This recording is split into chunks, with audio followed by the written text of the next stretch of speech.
Hello everyone, I am नवीन कुमार और यहाँ पर एक कंपनी है जिसका यहाँ पर आपको नाम देखने को मिल ही रहा है। कंपनी का नाम है यहाँ पर ओस्टेरे सिस्टम्स।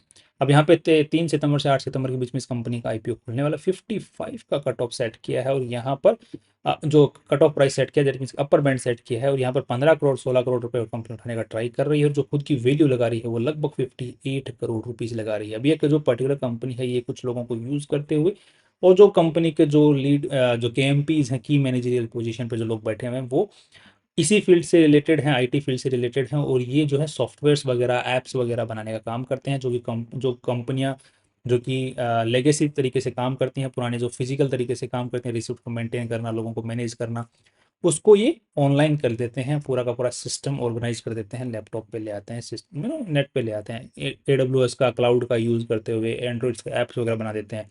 जैसे मान के चलो कोई लॉयर है, अच्छा लॉयर है, उसको अपने क्लाइंट्स को, लोगों को मैनेज करना है, अपॉइंटमेंट ले, कोई आदमी ऐप से बुकिंग कर ले, उसके उसके लिए जो नीचे काम करते हैं लोग उनको भी वो मैनेज कर पाए, तो वो सॉफ्टवेयर बनवा लेता है इन ऐसे लोगों से, राइट। अब किसी बंदे भाई के पास में कोई फाइल्स हैं, काफ़ी बड़ा फाइल्स का लोड है, वो फिजिकली मेंटेन नहीं कर पाता, उसको अप्रोच चाहिए उन फाइल्स का, तो वो क्लाउड पे रखवा देता है, तो उसके लिए उसको अलग से सॉफ्टवेयर चाहिए, क्लाउड सर्विसेज चाहिए। तो ये सारी सर्विसेज जो है ये मेनली जो है ये सॉफ्टवेयर्स बना के देने का काम करते हैं। उनके पास में खुद के भी सॉफ्टवेयर बना के इन्होंने रखे हुए हैं अलग अलग सेक्टर के लोगों के लिए, तो ये खुद के सॉफ्टवेयर भी बेचते रहते हैं।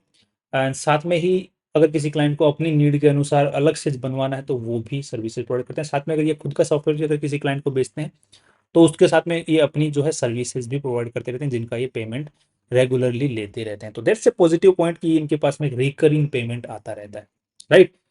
नेक्स्ट अब थोड़ा सा समझने की कोशिश कर लेते हैं और इस कंपनी के बारे में। तो यहाँ पर देखने को मिल रहा है कि जो पैसे कंपनी उठा रही है वो सारा वर्किंग कैपिटल में ही यूज करने वाली है। दैट मीन्स की कंपनी जो है अपने प्रोजेक्ट्स वगैरह जो भी काम कर रही है उसी में खर्चा करने वाली है, लोगों की सैलरी पे करना, जो मेंटेनेंस, जो ऑफिस वगैरह मेंटेन करना एंड एवरीथिंग। नेक्स्ट यहाँ पर राहुल गजानन तेनी जो है इस कंपनी को सबसे ज्यादा आज के मालिकाना हक रखते हैं। बाकी इस कंपनी को चला रहे हैं सुखीर गुप्ता जी, राइट। मेनली देखा जाए तो दोनों मिलके ही चला रहे हैं। बाकी इस कंपनी में कोई केस वेस खास कुछ देखने को मिल नहीं रहा है। 76,000 का 76 लाख रुपीज़ का जो है एक टैक्स से रिलेटेड जरूर केसेस चल रहे हैं। 2015 की एक खुली हुई कंपनी है और अभी जो रिसेंटली आईपीओ के लेके आ रही है, जिनके माइलस्टोन्स भी आप लोग यहाँ पर देख सकते हैं, जो कि कुछ खास नहीं है but still you can read them. Holding company, subsidiary, joint associate का जो है कुछ भी यहाँ पर देखने को नहीं मिल रहा है। राहुल गजानन तेनी जी को इस पर्टिकुलर सेक्टर का जो है यहाँ पर जो मतलब ठीक ठाक इनकी एज है एंड जो जिस सेक्टर में काम कर रहे हैं उसी सेक्टर का इनके पास में अच्छा खासा एक्सपीरियंस है और साथ में जो मेनली मैनेजिंग डायरेक्टर और चेयरमैन इस कंपनी के सुखीर गुप्ता जी हैं, उनके पास में भी इसी फील्ड का ठीक ठाक एक्सपीरियंस देखने को मिल रहा है, राइट। नेक्स्ट यहाँ पर ये 8 लाख रुपए महीना की सैलरी सुखीर गुप्ता जी उठा रहे। नेक्स्ट जो लोगो, जो कंपनी नाम लोगो जो यूज करती है, नाम जो यूज कर रही है, वो आज के दिन registered under the class of 42 of trademark act. And यहाँ पर जो ऑफिस है, बिकॉज अब कंपनी को ऑफिस ही चाहिए अपने लोगों को बैठाने के लिए ताकि वहाँ पे सॉफ्टवेयर वगैरह डेवलप कर सकें, तो इन्होंने अपने ऑफिस जो है लीज पर ले रखे हैं एंड उसी के हिसाब से काम करें। हमको मैन्युफैक्चरिंग फैसिलिटी तो इनके पास में है नहीं, जो कि इनको खरीद के फैक्ट्री वगैरह चलाई नहीं पड़ेगी, नहीं, लोगों को बैठाना है, वो सॉफ्टवेयर डेवलप करेंगे जैसे भी क्लाइंट्स की रिक्वायरमेंट है उसके अनुसार। So they have office, so that's again fine.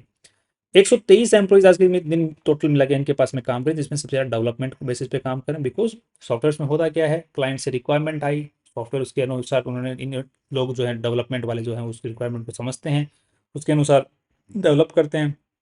फिर यहाँ पे टेस्टिंग वाले हैं, सॉफ्टवेयर जो डेवलप किया उसको टेस्ट किया जाता है कि कहीं फट तो नहीं रहा है कोड वगैरह, डीबगिंग करते हैं, वापस से कोड फिक्सिंग होती है, फिर डेवलपमेंट के पास में जाता है।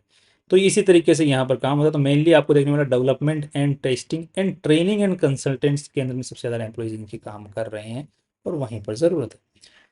नेक्स्ट यहाँ पर टॉप 10 कस्टमर से इनका जो है 55% रेवेन्यू है। दैट मीन्स कि इनके पास जो नंबर ऑफ क्लाइंट्स हैं वो काफ़ी डाइवर्सिफाई हो रहे हैं पिछले सालों के मुकाबले। That's again great. नेक्स्ट यहाँ पर ये मैंने आपको ऑलरेडी समझा चुका हूँ कि किस टाइप के सॉफ्टवेयर बनाते हैं, किस किस पर्टिकुलर सेक्टर को लेकर के। बाकी तो ये जो क्लाइंट की रिक्वायरमेंट होती है उसके अकॉर्डिंग सॉफ्टवेयर बना देते हैं। बाकी आप इन जो शीट्स हैं इनको आराम से पोज करके भी पढ़ सकते हैं, जिनको भी आप अभी देख पा रहे हैं, राइट।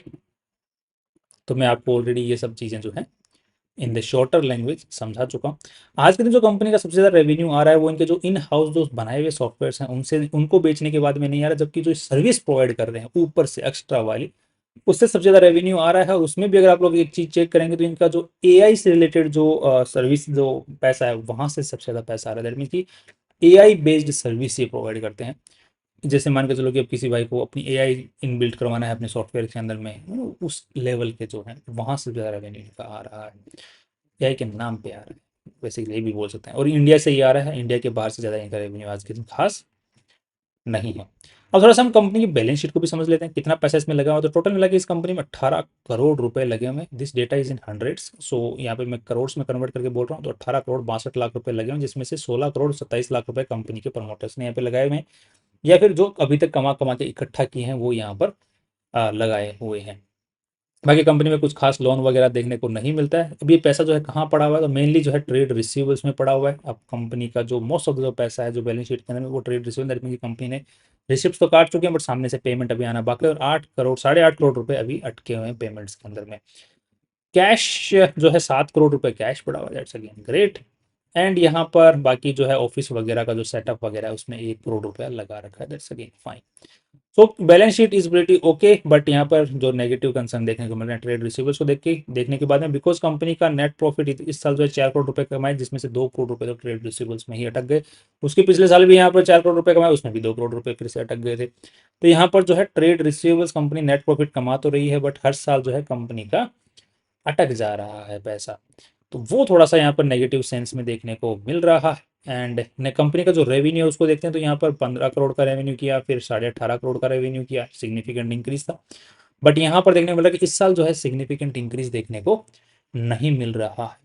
राइट, तो यहाँ पर थोड़ी सी दिक्कत मुझे नजर आ रही है कि कंपनी का रेवेन्यू इंक्रीज यहाँ पर नहीं हो रहा है। दो कंपनी को यहाँ पर लोन के अंदर में अच्छा खासा फाइनेंस कॉस्ट देना पड़ा है रेवेन्यू इंक्रीज ना होने के बावजूद भी। अदर एक्सपेंसेस कंपनी के अच्छे खासे बढ़ गए जबकि रेवेन्यू नहीं बढ़ा, और एम्प्लॉय बेनिफिट एक्सपेंसेस भी कंपनी के कम हुए हैं बिकॉज कंपनी का रेवेन्यू नहीं बढ़ा। नेट प्रॉफिट्स कंपनी के स्टेगनेंट रहे हैं, 4 करोड़ 4 करोड़ से 4 करोड़ 4 करोड़, तो दैट्स अगेन फाइन। तो यहाँ पर थोड़ा सा कंसर्निंग पॉइंट है कि कंपनी का ग्रोथ नहीं हो रहा है। दूसरा, अब ये ग्रोथ है ये थोड़ा हो सकता है आने वाले टाइम के अंदर में डी ग्रोथ में कन्वर्ट हो जाए because of the AI thing. Most of जो बिजनेसेस होते हैं उनको समझ में आ रहा है कि हमें बाहर वाली एजेंसीज की जरूरत नहीं है, एक लो लेवल का जो डेवलपर होता है उसको हायर करके हम एआई का यूज करते हुए अपना जो है काम चला सकते हैं। तो why pay in lakhs of rupees to this kind of companies. So वो जो कल्चर है वो धीरे धीरे आ रहा है बिकॉज आईटी फील्ड से रिलेटेड जो लोग हैं वो नौकरियों से निकल रहे हैं, नौकरियों से निकल रहे हैं, तो वो ऐसे जो बिजनेसेस होते हैं उनके पास में जाके हायर हो जा रहे हैं, वो एआई का यूज करते हुए 4 लोगों का काम अकेले कर दे रहे हैं। जिसकी वजह से जो ऐसी कंपनियां हैं जो कि एक कंपनी बना के एक बैठते हैं, तो उनका आने वाले टाइम के अंदर में थोड़ा सा बिजनेस के ऊपर में खतरा है because of the this lay off things. Right, अब जो लोग पढ़े हैं लिखे हैं तो वो अब कोशिश तो करें कमाने की, तो वो इन्हीं का बिजनेस क्लाइंट्स के लेवल पे खा जाएंगे। तो वो ये यहाँ पर होने वाला दिख रहा है और यहाँ पर होता हुआ भी दिख रहा है बिकॉज कंपनी का रेवेन्यू यहाँ पर इंक्रीज हुआ नहीं है। और एआई हमको भी पता है कि पिछले 1 साल से एआई का जो क्रेज है वो आया है और बहुत अच्छा काम कर रहा है। मैं खुद यहाँ पे यार कोडिंग कर पा रहा हूँ, मेरे को आईटी फील्ड का जीरो नॉलेज है, मैं खुद कोड कर पा रहा हूँ। अगर मैं आपको थोड़ा सा व्यू दे देता हूँ यहाँ पे, तो यहाँ पर देखने को मिल रहा होगा कि मैं यहाँ पे आपको एक शीट दिखा दे रहा हूँ। राइट, तो ये पर्टिकुलर जो शीट है ये मैं ऑटोमेटिक ट्रेडिंग सिस्टम है। राइट, मैं इसके अंदर में सिर्फ स्टॉक्स का नाम डालता हूँ, स्टॉक्स का कोड डालता हूँ और सुबह सुबह इसको एक बार ऑन कर देता हूँ यहाँ पे। राइट, इसको ऑन कर दिया एंड उसके बाद में बस ये अपने हिसाब से काम करता है। बस यहाँ पे इसको ऑन कर देता पड़ता है बस। ये पूरा मैंने खुद ने बनाया है, तो दिस इज द थोड़ी बहुत हेल्प लेनी पड़ी है, ऑफ कोर्स ये बात है, मुझे किसी थोड़े से ज्ञानी आदमी की तो इस फील्ड के ज्ञानी है, बट उसके बाद में everything is fine, I am working on it और अब धीरे धीरे मेरे को पूरा समझ में आ रहा है। तो इट्स सो बेसिकली बात यह है कि एआई का यूज करते हुए लोग अब दूसरे फील्ड के लोग हैं वो भी अच्छा खासा प्रोग्रामिंग लैंग्वेज के नज़रिए से कोडिंग का काम कर पा रहे हैं। राइट, जैसे कोड जेएस के जो काफ़ी सारे कोड्स वगैरह एआई ने लिखे हुए हैं जो कि मैंने नहीं लिखे, मेरे को तो समझ में भी नहीं आ रही है क्या लिखा हुआ है। राइट, तो that's what I am saying to you.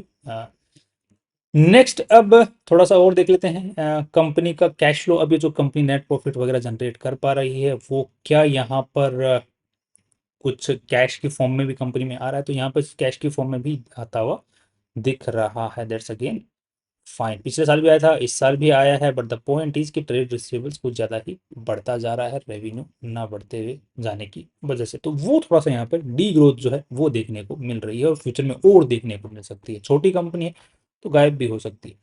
तो that's the concern over here. बड़ी कंपनियां तो उनको भी धक्का मिल सकता है, इसीलिए आप लोग देख रहे हैं आईटी कंपनियां जो हैं वो मेनली जो है ले ऑफ्स कर रही हैं। वो प्रॉफिट्स नहीं बचा रही हैं, उनके पास में एक्चुअली फ्यूचर दिख रहा है उनको कि काम नहीं है भाई इतने लोगों के लिए हमारे पास में। नाउ द थिंग इज कि अब क्या इसके अंदर में हम लोग पैसा लगा सकते हैं? तो आज के दिन इसका कमाई को देख लेते हैं, तो 4 करोड़ रुपए कमाए हैं, जो वैल्यू लगाई है वो 57 करोड़ की लगाई है, तो लगभग 14-15 के आसपास का पी रेशियो देखने को मिल रहा है। 14-15 के पी रेशियो को अगर हम लोग इसी सेक्टर में जो दूसरी कंपनियां काम करें उनके साथ में कंपेयर करते हैं, ऑनवर्ड टेक्नोलॉजीज 23 का पी है, and this particular company info beans technologies इसका 27 का है, ये पर्टिकुलर कंपनी इसका 91 का है। अब इनके अंदर में दूसरी आप चीज, उस पर्टिकुलर जो आईपी लेकर इसमें ग्रोथ नहीं देखने को मिली, बट इनके अंदर में आप ग्रोथ देखो कितनी भयंकर है, और नेट प्रॉफिट्स की ग्रोथ देखो कितनी भयंकर है। इस पर्टिकुलर कंपनी में देखो इन्फोबिन टेक्नोलॉजीज के अंदर में ग्रोथ ज़्यादा भयंकर तो नहीं है बट स्टिल है, और प्रॉफिट्स के अंदर में तो काफ़ी अच्छी ग्रोथ देखने को मिल रही है। नेक्स्ट यहाँ पे ऑनवर्ड टेक्नोलॉजीज को चेक कर लो, तो यहाँ पर भी देखने को मिल रहा है कि कंपनी के अंदर ग्रोथ कुछ खास नहीं है, नेट प्रॉफिट्स में भी कुछ दिक्कत है। तो अब यहाँ से इस पर्टिकुलर कंपनी को देखते हुए कंपेरेटिवली हमें थोड़ा सा कॉन्फिडेंस आ रहा है कि इसको भी मार्केट थोड़ी बहुत वैल्यू दे सकता है, बिकॉज इसके 14-15 के पी रेशियो है, और ग्रोथ और नेट प्रॉफिट्स तो इसके डिक्लाइनिंग है स्टिल। इसको कंपनी मार्केट है 24 का पी रेशियो का वैल्यू दे रखा है, तो इसको भी 14-15 से लगभग यहाँ से 20-30% का छलांग मिलना चाहिए लिस्टिंग गेन के लिए। तो कंपेयरिंग ऑन दैट, उस पर्टिकुलर चीज को ध्यान में रखते हुए उस एक कंपनी के हिसाब से मुझे लग रहा है कि थोड़ा बहुत उछाल देखने को मिल सकता है, अगर मार्केट पॉजिटिव रहता है। अगर मार्केट पॉजिटिव रहता है, मार्केट फॉलिंग स्टेज में रहा जब इसका लिस्टिंग आया तो दिक्कत आ सकती है। नेक्स्ट यहाँ पे पीबी रेशियो 16 करोड़, 16 करोड़ के हिसाब बाद में इसके पास में 15 करोड़ रुपए और आए हैं, तो लगभग 30 करोड़, 30 करोड़ के हिसाब से 2 का पीबी रेशियो, जिसको अगर हम लोग कंपेयर करते हैं तो इसका 24 का पीबी रेशियो है, इसका 11 का पीबी रेशियो है, इसका 4 का पीबी रेशियो है, और इसका 3 का है। सो दोनों के सब कंपनियों के मुकाबले अगेन पीबी रेशियो में भी वैल्यू छोड़ी हुई नजर आ रही है। So overall the thing is कि लॉन्ग टर्म का व्यू इस पे नहीं बना के चल सकते, ऑफ कोर्स की बात है, जैसे हमने आपको काफ़ी रीजंस बता दिए हैं। एंड छोटी है कंपनी, रेवेन्यू ग्रोथ कुछ दिख नहीं रहा है, फ्यूचर में भी थोड़ा बहुत डाउट्स नज़र आ रहे हैं, सिचुएशन भी दिख रहा है इस पर्टिकुलर सेक्टर के अंदर में। तो because of that we can not go for the longer term but shorter term और लिस्टिंग गेन का आनंद ले सकते हैं इसके अंदर में, ऐसा नजर आता है बिकॉज ऑफ दिस थिंग कि इसका हवा भी अच्छा खासा बनाया जा रहा है, 30% वो भी इंक्रीजिंग ऑर्डर में बढ़ता हुआ नजर आ रहा है। उसकी वजह से मुझे थोड़ा सा इसमें पॉजिटिविटी नजर आ रहा है लिस्टिंग गेन की। बाकी अगर 4-5 महीने आगे तक का भी व्यू बनाए तो वहां पे भी मेरे को थोड़ा सा डर लग रहा है, तो आप लोग लिस्टिंग गेन लेने के बाद में अगर आईपीओ स्ट्रेटेजी का यूज करते हुए एग्जिट लेना चाहें तो that would be a better option over here again, right. अगर किसी भाई को रिस्क लेना है, रिस्क लेने का शौक है कि मान के चलो किसी पास में एसएमई कंपनियों की 20 कंपनियों की रिस्क ले सकता हूँ, राइट, मैं 20 अलग अलग कंपनियों के अंदर में, तो क्या 20 कंपनी में उस 20 कंपनी में इस कंपनी को इंक्लूड कर सकता हूँ, तब उस कंडीशन में डाइवर्सिफाइड पोर्टफोलियो के अंदर में इसके अंदर में भी रिस्क ले सकते हैं, वो एक अलग बात है। बट अगर कोई बोले कि मेरे को सिर्फ एक ही एसएमई कंपनी की कैटेगरी के अंदर कंपनी के रिस्क लेना, तो क्या इसमें ले सकता हूँ? तो भाई मेरे हिसाब से फिर तो आप किसी भी कंपनी में रिस्क नहीं ले सकते एसएमई कैटेगरी के, right. That's all from my side. कल फिर मिलते हैं फाइनली, सी यू टुमारो। बाकी आपको कोई डिसीजन बनाना है अपना फाइनेंशियल एडवाइजर से पूछ के और रिसर्च करने के बाद में अपना फाइनल डिसीजन बनाना है। That's all, see you tomorrow.